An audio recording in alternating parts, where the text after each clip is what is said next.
नमस्ते दोस्तों, राधे राधे। आज का हमारा विषय है बाधाओं को दूर करना।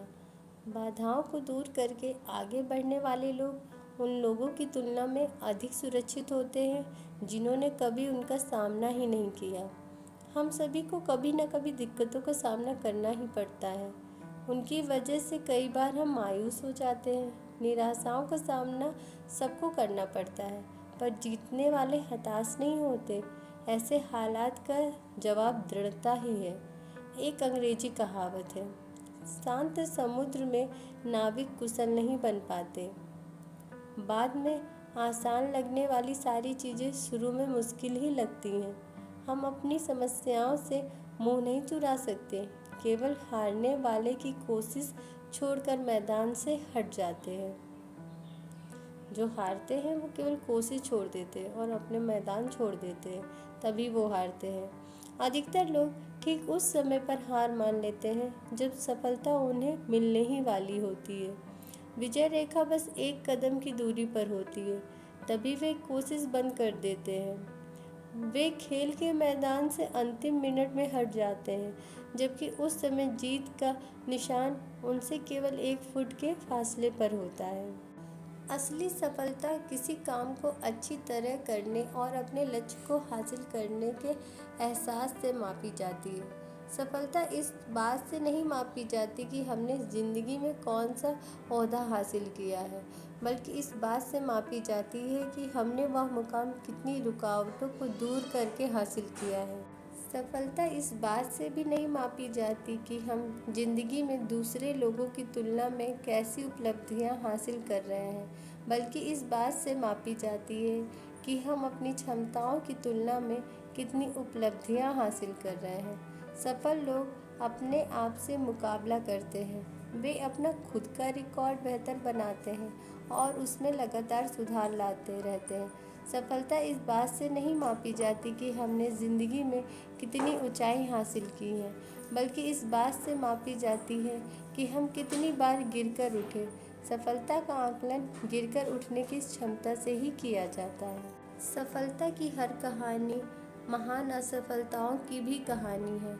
अगर हम इतिहास पढ़ें तो पाएंगे कि सफलता की हर कहानी के साथ महान असफलताएं भी जुड़ी हुई हैं, लेकिन लोग उन असफलताओं पर ध्यान नहीं देते।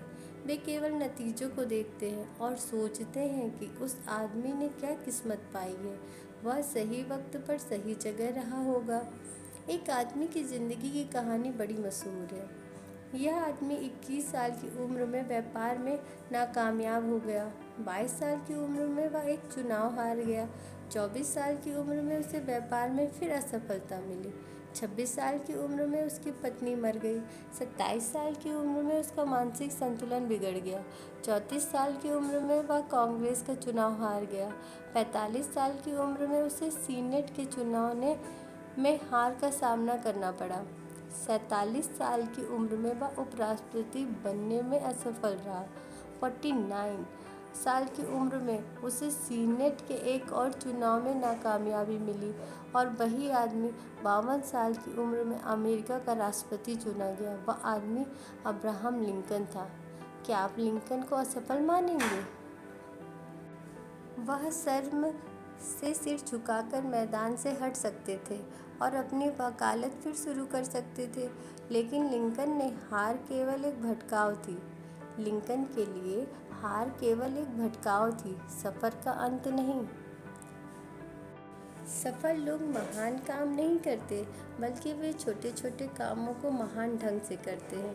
एक दिन ऊंचा सुनने वाला एक 4 साल का लड़का स्कूल से घर लौटा तो उसकी जेब में उसके शिक्षक का एक नोट रखा था, जिस पर लिखा था, आपका टॉमी इतना मंद बुद्धि का है कि वह कुछ नहीं सीख सकता। उसे स्कूल से बाहर निकाल लीजिए। उसकी माँ ने वह नोट पढ़कर जवाब दिया, मेरा टॉमी इतनी मंद बुद्धि नहीं है कि कुछ सीख ना सके, मैं उसे खुद पढ़ाऊंगी। और वही टॉमी एक दिन बड़ा होकर महान थॉमस एडिसन बना। वह स्कूल में केवल 3 महीने पढ़ सके थे। हेनरी फोर्ड्स ने भी जो पहली कार बनाई उसमें वह रिवर्स गियर डालना ही भूल गए थे। क्या हम इन लोगों को असफल मानेंगे? वे समस्याएं न होने की वजह से नहीं बल्कि समस्याओं के बावजूद कामयाब हुए। लेकिन नकारात्मक सोच वाले लोगों को लगता है कि ऐसे लोगों को कामयाबी केवल तकदीर की वजह से मिली। सफलता की सारी कहानियों के साथ महान असफलताओं की कहानियाँ भी जुड़ी हैं। फर्क केवल इतना था कि हर असफलता के बाद वे जोश के साथ फिर उठ खड़े हुए। इसे पीछे ढकेलने वाली नहीं बल्कि आगे बढ़ाने वाली नाकामयाबी कहते हैं। हम सीखते हुए आगे बढ़ते हैं। हम अपनी असफलताओं से सबक लेते हुए आगे बढ़ते हैं। थैंक यू दोस्त।